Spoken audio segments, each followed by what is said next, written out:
सुप्रभात विद्यार्थियों। आज हम पढ़ेंगे कक्षा 10वीं की दूसरी इकाई की कविता 6 अति सोहत श्यामजू। कवि रसखान द्वारा लिखी गई यह कविता है। कवि का जन्म 1590 के लगभग पिहानी में हुआ और इनकी मृत्यु उत्तर प्रदेश के मथुरा में। रसखान जी का मूल नाम सैयद इब्राहिम था, परंतु इन्होंने अपनी लेखनी रस खान के नाम से ही लिखी। इनकी अधिकांश रचनाएं भगवान श्री कृष्ण को समर्पित हैं। इनके काव्य में भक्ति रस दिखाई देता है और श्रृंगार रस भी दिखाई देता है। इनकी प्रमुख कृतियों में दोहे है प्रेम वाटिका और कवत्त सवैया है सुजान रसखान। यह जो कविता हमें दी गई है यह सवैया ही है। दोहों के प्रकार में सवैया है। यह छंद का एक प्रकार है। इसके 4 चरण होते हैं, 4 पंक्तियाँ होती हैं और प्रत्येक पंक्ति में 22 से 26 वर्ण होते हैं। यहाँ चयनित सभी रचनाएं सवैया छंद में हैं। इन सभी सवैयों में उनका कृष्ण प्रेम छलकता है। यहाँ पर रसखान जी ने कृष्ण के बाल रूप, अपनी इच्छा और श्री कृष्ण की व्यापकता का वर्णन किया है। रसखान की सभी रचनाएं अधिकतर श्री कृष्ण पर लिखी हुई हैं। यह जो हमें सवैया रूपी दोहे दिए गए हैं यह भी श्री कृष्ण भक्ति में ही सराबोर हैं। इन दोहों में कवि ने बताया है कि बचपन में श्री कृष्ण कितने सुंदर लगते थे, साथ ही श्री कृष्ण का रूप कितना व्यापक है यह इन दोहों में बताया है। मानुष हो तो वही रस खान, बसो मिली गोकुल गांव के ग्वारन। जो पशु हो तो कहाँ बस मेरो, चरो नीत नंद की धेनु मंझारन। पाहन हो तो वही गिरी को, जो धरियो कर छत्र पुरंदर कारण। जो खग हो तो बसेरो करो, मिली कालिंदी कुल कदम्ब की डारन। मानुष मतलब मनुष्य, बसो मतलब बसना, मिली मतलब मिलकर, ग्वारन मतलब ग्वाला, पशु अर्थात पशु,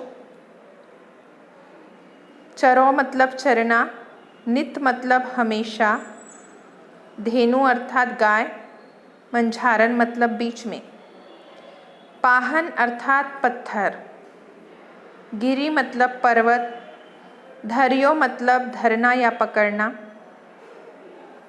पुरंदर मतलब इंद्र, कारण मतलब कारण, खग मतलब पक्षी, बसेरो मतलब बसेरा करना, कालिंदी मतलब यमुना नदी, कुल मतलब तट, कदम एक वृक्ष का नाम है और डारन मतलब डाली। रसखान कहते हैं कि रसखान के मन में श्री कृष्ण के प्रति बहुत भक्ति है। वे प्रभु से प्रार्थना करते हुए कहते हैं कि हे प्रभु, अगले जन्म में यदि रसखान को वे मनुष्य बनाएं तो गोकुल गांव के ग्वालों के बीच रहने का सौभाग्य उन्हें दे, और यदि उन्हें पशु बनाएं तो नंद की गायों के साथ विचरण करने वाला पशु बनाएं। यदि प्रभु उन्हें पत्थर के रूप में जन्म दे तो उन्हें उस गोवर्धन पर्वत का पत्थर बनाएं जिसे श्री कृष्ण ने अपने हाथ की छोटी उंगली से उठाकर गोकुल वासियों को इंद्र के प्रकोप से बचाया था। और यदि प्रभु उन्हें पंछी का रूप दे तो उनका बसेरा यमुना के तट पर जो स्थित कदम्ब वृक्ष की डाली है वहाँ पर ही होना चाहिए। धूरी भरे अति सोहत श्यामजू, तैसी बनी सिर सुंदर चोटी। खेलत खात फिरे अंगना, पग पैंचनी बाजती पीरी कछोटी। वा छवि को रसखान बिलोकत, वारत काम कला निधि कोटि। काग के भाग कहा कहिए, हरि हाथ सो ले गयो माखन रोटी। धूरी अर्थात धूल, भरे मतलब भरा हुआ, अति मतलब बहुत, सोहत शोभायमान होना, श्याम श्री कृष्ण जो, तैसी वैसी ही, खात खाना, फिरे घूमना, अंगना आंगन, पग पैर, पैंचनी पायल, बाजती बजना, पीरी पीली, कछोटी धोती, वा उस छवि काया, बिलोकत देखकर, वारत बलिदान करना, काम कामदेव की, कोटि करोड़ों कला, काग कौवा, भाग भाग्य, कहाँ क्या, कहिए कहना, हरि श्री कृष्ण गयो गया। इस दोहे में कवि रस खान कहते हैं कि धूल से सना शरीर और सिर पर सुंदर चोटी छोटे से श्री कृष्ण की शोभा बढ़ा रहे हैं। उन्होंने पीले रंग की धोती धारण की है और वे खाते खेलते हुए पूरे आंगन में घूम रहे हैं, जिससे उनके पैरों में बंधी हुई पायल भी बज रही है। कवि रस खान कहते हैं कि छोटे से श्री कृष्ण के इस मनमोहन रूप को कामदेव की करोड़ों कलाएं न्यौछावर कर दे सकता है, और उस कव्वे का भी भाग्य बहुत अच्छा है जो खुद खाने के लिए श्री कृष्ण के हाथों से मक्खन रोटी लेकर उड़ रहा है। सोहत है चंदवा सिर मोर को, तैसिय सुंदर पाग कसी है, वैसिय गोरज भाल बिराजत, जैसी हिये बनमाल लसी है।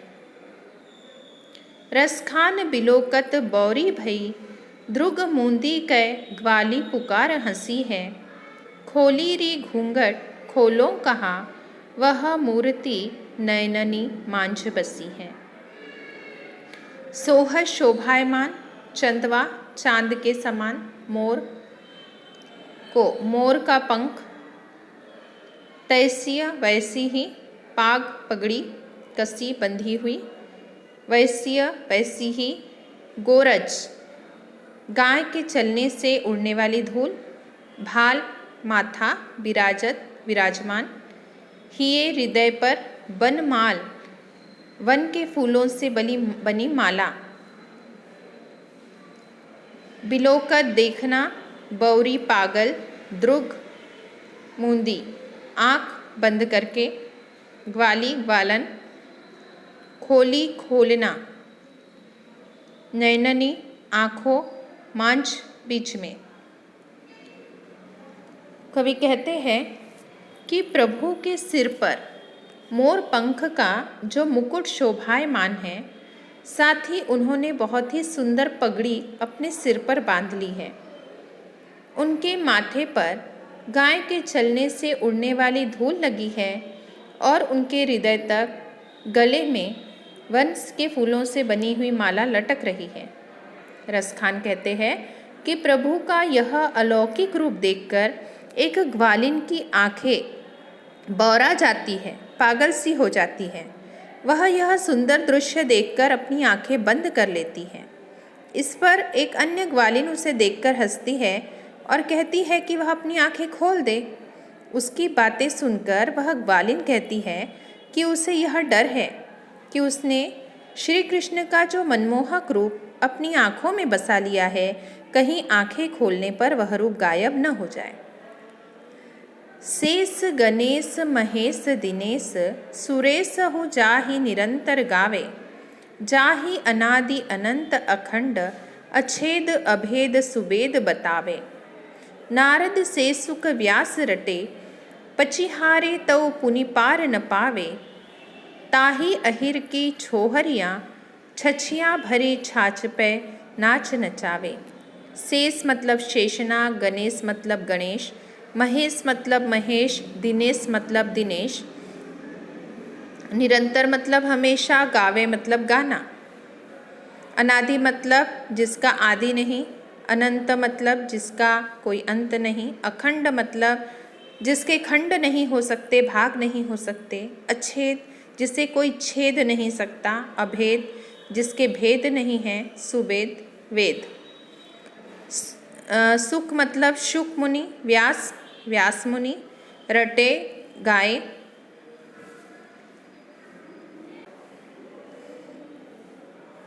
पची हारे हार जाना, पुनी फिर से, छोहरिया लड़कियां, नचावे नचाना। कवि कहते हैं कि शेषनाग, गणेश, महेश, दिनेश, इनके साथ ही सभी देवतागण जिसका हमेशा गुणगान करते हैं, वेद जिसे अनादि, अनंत, अखंड, अछेद व अभेद बताते हैं, नारद से लेकर शुकदेव व व्यास जैसे ऋषि भी जिनका निरंतर नाम जपते हैं फिर भी उनकी लीला समझ नहीं पाते, ऐसे श्री कृष्ण को अहिर की लड़कियां थोड़े से छाछ के लिए नाच नचाती है। तो इस प्रकार रसखान ने इन दोहों में श्री कृष्ण का सुंदर वर्णन किया है।